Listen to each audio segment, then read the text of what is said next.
Shalom saudara yang terkasih, apa kabar hari ini? Saya berdoa kiranya kita semua dalam keadaan baik dan tetap dikuatkan oleh Tuhan, apapun yang sedang kita saat ini alami. Dalam perjalanan hidup, kita semua tidak berjalan dengan mudah.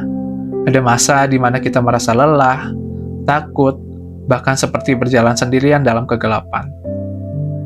Mungkin hari ini ada di antara kita yang berada di dalam fase itu. Namun firman Tuhan hari ini mengingatkan kita bahwa kita dalam lembah kekelaman kehidupan tidak akan pernah sendirian. Mari kita siapkan hati kita untuk menerima firman Tuhan. Mari kita berdoa.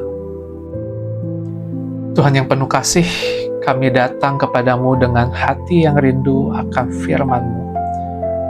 Bukalah hati dan pikiran kami agar kami dapat mengerti apa yang Engkau kehendaki dalam kehidupan kami sepanjang hari ini. Biarlah firman-Mu menjadi terang di dalam kegelapan hidup kami dan menjadi kekuatan di saat kami dalam keadaan lemah. Di dalam nama Tuhan Yesus Kristus kami berdoa. Haleluya. Amin. Pada pembacaan pagi ini kita akan ambil dari Mazmur 23 ayat 4. Sekalipun aku berjalan dalam lembah kekelaman, aku tidak takut bahaya, sebab Engkau besertaku. Gadamu dan tongkatmu itulah yang menghibur aku.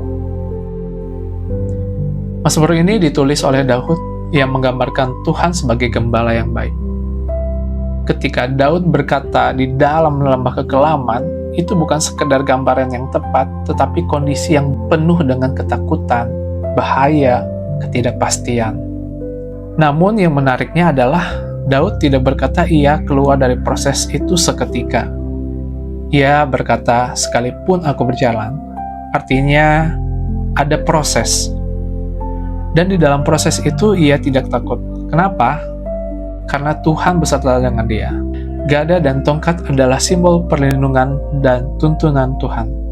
Artinya, Tuhan tidak hanya hadir, tetapi juga aktif untuk menuntun dan menjaga hidup kita.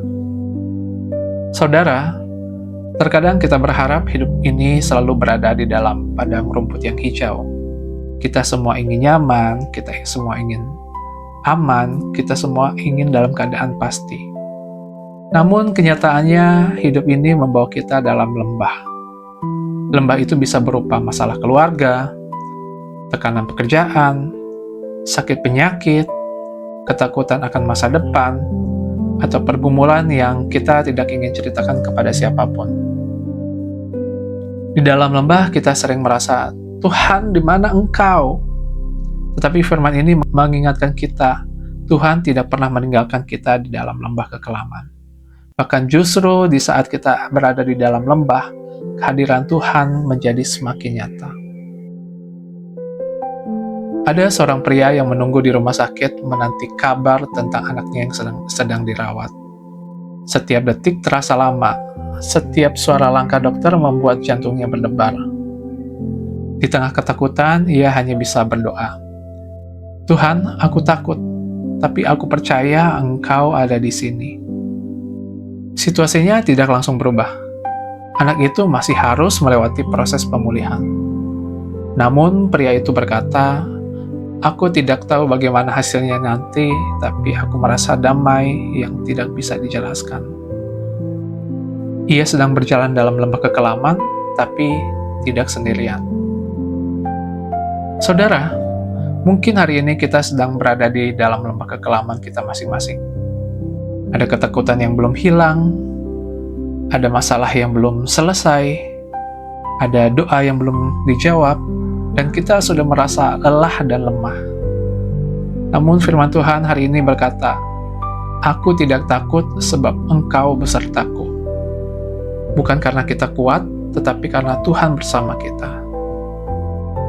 Jadi apa yang bisa kita lakukan ketika kita berjalan dalam lembah kekelaman? Pertama, tetap berjalan, jangan berhenti di tengah lembah, terus melangkah walaupun pelan. Yang kedua, percaya pada penyertaan Tuhan, walaupun kita tidak melihatnya, Tuhan selalu ada. Dekatkan diri dalam doa, di saat kita tidak punya jawaban, tetaplah datang kepada Tuhan. Ingat bahwa lembah bukan tujuan akhir. Lembah adalah tempat lewat, bukan tempat tinggal. Dan yang kelima adalah pegang janji Tuhan. Karena firman Tuhan adalah penguat kita di saat kita dalam keadaan lemah. Saudara, ingatlah ini, kita mungkin berjalan dalam lembah kekelaman, tapi kita tidak sendirian. Tuhan menyertai kita, Tuhan melindungi kita, Tuhan menuntun kita. Dan suatu hari, kita akan melihat bahwa lembah itu hanya bagian dari perjalanan hidup kita, bukan akhir dari cerita kita. Mari kita berdoa. Tuhan yang penuh kasih, terima kasih untuk firman-Mu yang menguatkan kami. Tuhan, kami mengakui bahwa seringkali kami merasa takut ketika menghadapi lembah kehidupan. Kami merasa lemah, kami merasa bingung, dan kami merasa kehilangan arah. Namun hari ini kami diingatkan bahwa Engkau selalu beserta kami. Tuhan, tolong kami untuk tetap percaya, bahkan ketika kami tidak melihat jalan. Kuatkan hati kami untuk terus berjalan walaupun itu terasa berat. Biarlah kami merasakan penghiburan dari gada dan tongkat-Mu yang menjaga dan menuntun hidup kami setiap hari. Kami serahkan ke dalam tangan-Mu, pergumulan kami hanya ke dalam tangan-Mu saja, dan kami percaya bahwa Engkau tidak pernah meninggalkan kami sendirian. Di dalam nama Tuhan Yesus Kristus, kami berdoa. Haleluya. Amin. Terima kasih untuk saudara yang telah mendengarkan renungan pagi hari ini. Saudara bisa follow untuk terus dikuatkan dengan renungan setiap harinya. Selamat beraktivitas dan Tuhan Yesus memberkati.